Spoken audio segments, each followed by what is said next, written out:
Magandang araw po muli sa lahat. For today's video, i-share ko naman po sa inyo paano ako gumawa ng super moist na chocolate cake.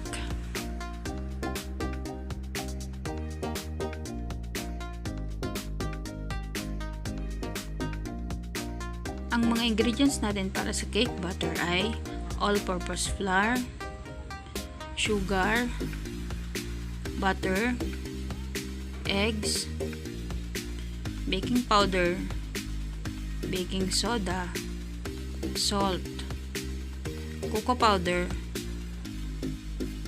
at coffee na dinisolve ko sa hot water. Para sa ating first step ay dinisolve ko ang coffee sa hot water. Tapos ilalagay natin dito ang cocoa powder at i-dissolve natin.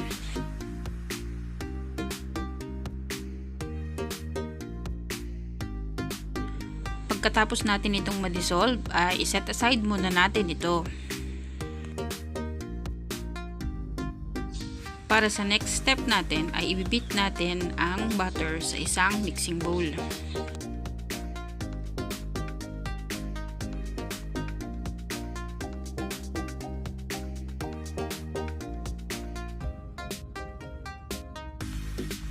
Isunod na rin nating ilagay ang ating sugar.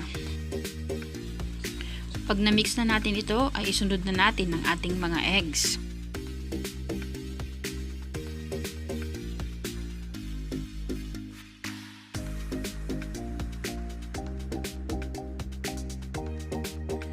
One at a time lang ang paglalagay ng ating mga eggs. I-beat lang natin ito hanggang sa maging smooth na ang ating ingredients. Idagdag na rin natin dito ang ating mga dry ingredients.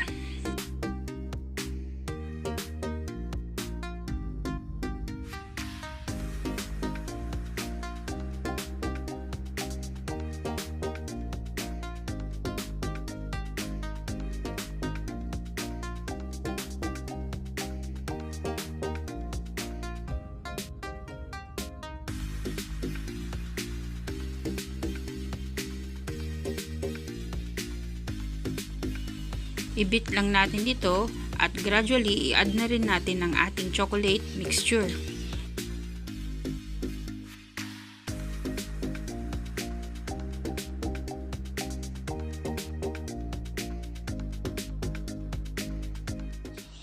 I-mix lang natin ito hanggang sa maging well combined na lahat ng ating mga ingredients.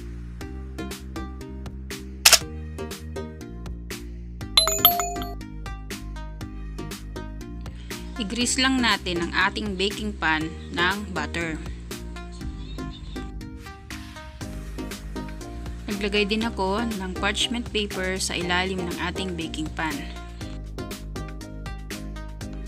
I-pour lang natin dito ang ating cake batter.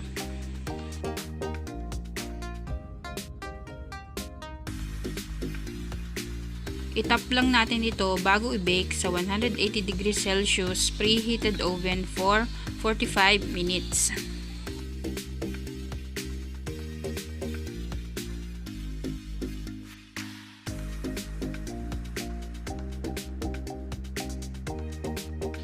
After 45 minutes of baking ay hayaan muna nating mag-cool down completely ang ating cake. Ang gagamitin nating pang frosting ay ang ginawa kong super stable na buttercream icing.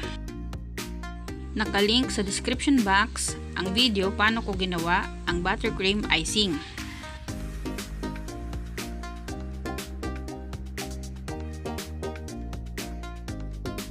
Ready to serve na po ang ating super soft at super moist na chocolate cake with buttercream icing.